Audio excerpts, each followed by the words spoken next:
Indépendance totale. 7h, 10h sur Radio Courtoisie, ligne droite, Corentin Périni. Après l'invasion de l'île de Lampedusa en Italie par plus de 8500 migrants, des milliers d'entre eux, pour pouvoir atteindre la France, tentent d'atteindre Menton, ville du sud de la France, ville frontalière avec l'Italie. Et Menton pourrait devenir un nouveau Calais. Un arrêté préfectoral a même réquisitionné un hôtel mentonais pour accueillir les migrants. Les migrants pourraient aussi occuper des parkings ou des stades et forcément, les habitants de la ville de Menton sont inquiets par cette nouvelle vague de migrants qui arrive. Et pour en parler ce matin, nous sommes avec Alexandra Masson. Bonjour Alexandra Masson. Bonjour. Alors vous êtes députée RN de la 4e circonscription des Alpes-Maritimes. Alors vous dénoncez aujourd'hui l'arrivée de milliers de migrants à Menton, une pression migratoire énorme et surtout il y a des structures de mise à l'abri où les migrants sont censés rester 24 heures et qui deviennent finalement des camps où les migrants s'installent et vous craignez que donc Menton devienne une sorte de nouveau Calais français. Alors oui, et on va être un peu plus précis si vous me le permettez. Déjà, ça fait plusieurs années que dans cette zone de la 4e circonscription et particulièrement sur les 10 points de passage entre la frontière italienne et la frontière française, on dénonce évidemment une arrivée massive de migrants. L'année dernière, au mois d'août, déjà il y a plus d'un an, il y avait une vague migratoire énorme. Nous sommes à un chiffre record puisqu'au fin août, les chiffres de la préfecture des Alpes-Maritimes annonçaient déjà plus de 30 000 reconduite à la frontière, ce qui était le chiffre total pour l'année 2022. Donc on voit bien que la pression qu'on voit visuellement à la télévision à Lampedusa, eh bien on la retrouve dans les jours qui suivent sur la frontière de Menton, qui est le plus gros point de passage en France entre l'Italie et la France. Alors aujourd'hui, effectivement, il se passe quoi à Menton ? Il y a des nouveaux, on va dire, lieux qui ont été ouverts, qui n'existaient pas, pour faire des mises d'attente temporaires, le temps de vérifier les papiers des migrants qui sont arrêtés et de pouvoir les reconduire à la frontière quand cela n'est pas justifié qu'ils restent évidemment sur le sol français. Les locaux qui étaient, on va dire, sur le poste frontière du Haut étaient effectivement trop petits puisqu'ils peuvent en gros accueillir 100 à 150 personnes. Et là, ils ont donc créé un espace qui va pouvoir accueillir 200 personnes de plus. Ce qui vous montre d'ailleurs de manière très pratique à quel point la pression migratoire est aujourd'hui extrêmement puissante. Pourquoi les Mentonnais ont peur ? Bien tout simplement parce que on est en train de nous annoncer qu'on va mettre des tentes sur cette zone. Alors je ne sais pas si ça va être le cas, on va le voir dans les jours qui arrivent. Mais si on met des tentes dans cette zone, évidemment qu'on aura à moyen terme ou court terme un camp qui pourrait potentiellement ressembler effectivement à un camp d'attente beaucoup plus long que les 24 heures légaux. Voilà l'origine du stress énorme que vivent les Mentonnais aujourd'hui. Et il y a aussi donc la volonté de réquisitionner des hôtels ou des parkings pour ces migrants à Menton, ce qui forcément changerait en partie la population de Menton et aussi une atmosphère un petit peu spéciale quand vous avez des gens comme ça qui évidemment sont migrants donc n'ont pas de travail, qui traînent dans la rue. Ça vous révolte aussi de réquisitionner des hôtels, des parkings pour ces migrants en France ? C'est totalement révoltant cette réquisition d'hôtels parce qu'il faut savoir que Menton, et vous vous en doutez bien, est une ville qui est quand même au bord de la mer Méditerranée, qui est une ville du tourisme, une grande partie de l'année. Et effectivement, d'avoir des hôtels comme ça qui sont réquisitionnés, dans lesquels on va mettre celui dont vous parlez, je pense que c'est l'hôtel Ibis qui est sur le bord de mer, qui a été réquisitionné pour mettre des mineurs isolés. À partir du moment où on met des mineurs isolés à l'intérieur, on sait que ça va durer longtemps, parce qu'on n'a pas de structure d'accueil, et donc on prive effectivement un hôtelier de pouvoir travailler dans des conditions normales, et puis ça amène une population effectivement qui n'a rien à faire à cet endroit-là en pleine période touristique. Oui, tout à fait. Donc, on parlait aussi donc, de Frontex, l'agence européenne des gardes frontières et des gardes-côtes. Il y a eu 30 000 interpellations à la frontière, mais pour vous, ce n'est pas assez. Elle est censée quand même, Frontex, s'occuper de la sécurité aux frontières. Et aujourd'hui, vous considérez que Frontex ne fait pas son travail en France ? Alors Frontex, je le rappelle pour les auditeurs, en fait, ils doivent eux faire normalement les gardes frontières, on va dire, de la zone mer Méditerranée européenne, les eaux territoriales européennes. C'est-à-dire qu'en réalité, effectivement, ils devraient dissuader les bateaux de rentrer dans les eaux européennes, sauf en cas vraiment de grave naufrage, ce qui n'est pas le cas aujourd'hui. Et ce que j'ai plusieurs fois expliqué, c'est qu'aujourd'hui Frontex s'est transformé quasiment en ONG. C'est-à-dire qu'en 2021, Frontex, c'est quand même 460 millions d'euros des impôts européens qui ont été versés pour garder nos eaux territoriales européennes. Et aujourd'hui, eh bien, on constate que la seule chose qu'ils font, c'est récupérer des bateaux et les ramener à Lampedusa, entre autres. Voilà. Nous, ce qu'on demande dans le programme de Marine Le Pen, Jordan Bardella, et depuis très longtemps, c'est que Frontex prenne ces bateaux et les reconduise dans leur port de départ de l'autre côté de la Méditerranée. Ça, c'est vraiment très important parce que c'est sa mission première.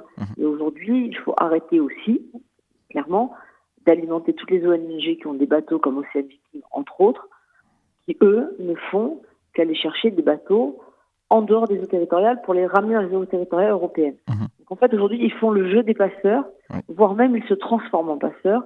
Et tout ça, c'est toujours payé avec l'argent des Français, avec l'argent des contribuables. Il faut que les gens entendent ce que je suis en train de dire, parce que c'est extrêmement important.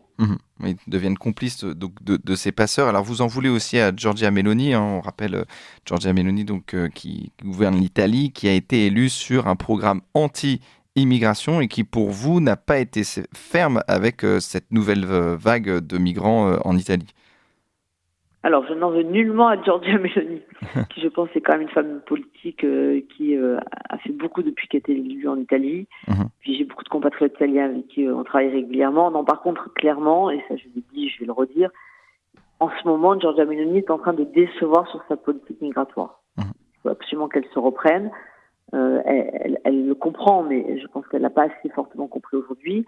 Elle a été élue sur un programme en Italie où on attendait beaucoup d'elle pour appliquer des mesures anti-migratoires. Et là, ce n'est pas du tout ce qui se passe. Donc on compte sur elle pour qu'elle redresse le tir et puis qu'elle accueille maintenant le moins possible, évidemment, de bateaux qui viennent de l'autre côté de la Méditerranée. Oui, mais quelle est sa marge de manœuvre, justement, Giorgia Meloni ? Je vais vous le dire, Matteo Salvini, qui est notre allié de la Lega, qui est ministre aujourd'hui dans le gouvernement, quand lui, il était à la tête du gouvernement, il a refusé que les bateaux des ONG arrivent dans les ports italiens, il a refusé d'accueillir ces migrants.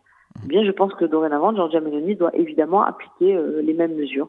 Elle doit aller sur du pushback, elle ne doit plus accepter qu'il y ait des bateaux qui arrivent dans les ports italiens, parce que tous les bateaux qui arrivent dans les ports italiens, eh bien, sont des migrants que nous retrouvons dans les pays européens. Et c'est ça. Donc, ce que vous dites, c'est que elle ne s'inscrit pas en tout cas, dans la tradition de Matteo Salvini, qui lui aussi avait eu un discours très anti-immigration et puis qu'il avait appliqué. Et aujourd'hui, donc en France, Emmanuel Macron, évidemment, fait en même temps, comme toujours, sur cette question. Et notamment, l'État français a proposé un guide, je cite, pour accueillir et intégrer les migrants en milieu rural. Alors, ce guide a pour ambition d'être un outil opérationnel permettant d'orienter et d'accompagner tout élu ou porteur de projet souhaitant favoriser l'accueil en milieu rural et contribuer à une meilleure intégration des réfugiés en France. Alors finalement, l'État ne veut pas faire face à cette immigration, elle veut l'imposer aux Français de force. En tout cas, on a l'impression que l'État veut s'accommoder avec cette immigration plutôt que lutter pour que les gens ne viennent pas jusqu'en France. Vous avez totalement raison, mais c'est pas nouveau. Depuis que Emmanuel Macron est au pouvoir, nous sommes à son 2e mandat, il n'a jamais rien fait pour lutter contre l'immigration. Et ce gadget complémentaire très macronien de ce petit guide favorisant à intégrer les migrants dans les zones rurales, eh bien les Français n'en veulent pas. Et je pense que si ce matin vous aviez fait un radio-trottoir dans les zones rurales, vous auriez vu que les Français étaient totalement opposés à avoir des migrants qui viennent dans leur village et qui n'ont pas forcément de travail, vont peut-être nuire à un équilibre important en matière entre autres culturelle. On le sait, les migrants, là aujourd'hui, une chose importante qu'on n'a pas dit sur votre émission ce matin, c'est que l'immigration a beaucoup changé par rapport à l'année dernière. Nous n'avons plus qu'une immigration subsaharienne, donc avec des gens qui viennent d'Érythrée, de Côte d'Ivoire, de Guinée, majoritairement. Et cette intégration, elle est extrêmement compliquée, entre autres sur le plan culturel. Donc Emmanuel Macron est certainement quelqu'un de charmant, mais quelqu'un qui a qu'une envie, c'est pourrir la vie des Français, en leur imposant un modèle de vie qu'ils ne souhaitent pas. C'est d'ailleurs la raison pour laquelle, depuis plusieurs mois, nous réclamons un référendum sur l'immigration pour que les Français puissent enfin s'exprimer librement sur le choix migratoire qu'ils souhaitent ou non dans leur pays. Et je sais très bien, et on le voit dans tous les sondages chez récurrents, les Français sont à saturation. On ne peut plus prendre notre part en matière d'immigration. Cela fait 30 ans que nous acceptons une immigration qui aujourd'hui déborde dans la société française par de la violence, par de l'augmentation de délit. Ça ne peut plus durer, les Français n'en veulent plus. Et justement, ce référendum donc, que propose le Rassemblement national, évidemment, il fait peur à Emmanuel Macron parce que, justement, sur cette question de l'immigration, il y a une unanimité des Français qui souhaitent la limiter. Et alors, pourquoi, justement, Emmanuel Macron n'entend pas ce cri des Français ? Bien, le plus important, c'est surtout, moi, ce qui m'inquiète, c'est qu'Emmanuel Macron, en fait, a peur de la démocratie, a peur du scrutin, a peur des votes, et a peur, en fait, de devoir accepter le choix des Français. Alors, quand on est président de la République, on doit être président de tous les Français, on a été élu pour être président de tous les Français, donc on doit les respecter. Aujourd'hui, les Français veulent ce référendum sur l'immigration, ne veulent plus accueillir des migrants en France, donc il est impératif qu'ils changent d'avis et qu'ils acceptent de faire ce référendum. Alors, vous avez proposé donc ce référendum sur l'immigration, mais aussi vous avez présenté à l'Assemblée nationale une proposition de loi visant à recourir aux tests osseux à l'égard des migrants qui ne détiennent pas de documents d'identité valables. Parce qu'on le sait, il y a beaucoup de personnes, donc de migrants qui viennent se prétendant donc mineurs isolés, ce qui leur donne un statut spécial. D'ailleurs, ils savent qu'il faut mieux être considérés comme des mineurs. Et alors parfois, on voit des mineurs qui ressemblent plutôt à des quarantenaires qu'à des mineurs isolés. Oui. Alors tout à fait. C'est une proposition de loi d'ailleurs qui sera débattue en commission des lois début octobre et qui sera donc dans la niche parlementaire du Rassemblement national. C'est une proposition de loi qui a été co-signée par Marine Le Pen, qui a pour vocation à renforcer le contrôle des déclarations de minorité des étrangers. Aujourd'hui, en France, quand à la frontière, une personne arrive et se déclare mineure et qu'elle ne veut pas faire de test osseux, eh bien, elle a une présomption de minorité. Moi, ce que je souhaite aujourd'hui, au travers de cette loi, c'est qu'un déclaré mineur qui ne souhaite pas faire ce test, eh bien, nous appliquons une présomption de majorité. Pourquoi ? Bien simplement parce que quand nous allons dans les centres, et moi j'y vais régulièrement, on voit bien qu'il y a peu de mineurs en réalité dans ces centres, et que ces personnes qui se déclarent mineures et qui sont majeures ont effectivement beaucoup d'avantages sociaux, entre autres le logement, l'aide médicale gratuite, alors qui elle aussi est aux majeurs, mais qui est beaucoup plus forte pour les mineurs, et ils sont complètement pris en charge jusqu'à leur soi-disant majorité. Donc ces tests osseux, c'est vraiment très important qu'on puisse les appliquer et que ceux qui ne souhaitent pas les appliquer, bien on considère qu'ils soient majeurs parce que si vous êtes de bonne foi, il n'y a pas de raison de ne pas vouloir les faire. J'en profite parce que j'ai entendu en démarrage d'émission, vous avez parlé de prélèvement de moelle osseuse. Oui. Alors, pour les auditeurs, je tiens à préciser que les tests osseux, en fait, ce sont des radiographies des cartilages de la main gauche. Donc, ça n'est pas du tout douloureux. C'est très simple comme examen. Ça permet effectivement de déterminer, avec quelques mois de décalage, l'âge d'un mineur.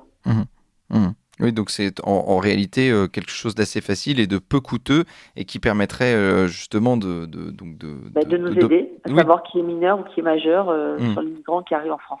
Et de parer à cette fraude parce qu'évidemment, les mineurs isolés, on le rappelle, ont un autre statut que les migrants donc majeurs. Et puis vous proposez aussi... Puis surtout, attendez, excusez-moi, les mineurs isolés, on ne peut pas les reconduire de l'autre côté de la frontière quand ils sont arrêtés.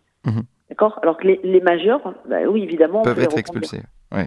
Donc en fait, finalement, quand on est un migrant, il faut mieux dire je n'ai pas de papier, mais je suis mineur pour pouvoir donc rester dans le territoire en question.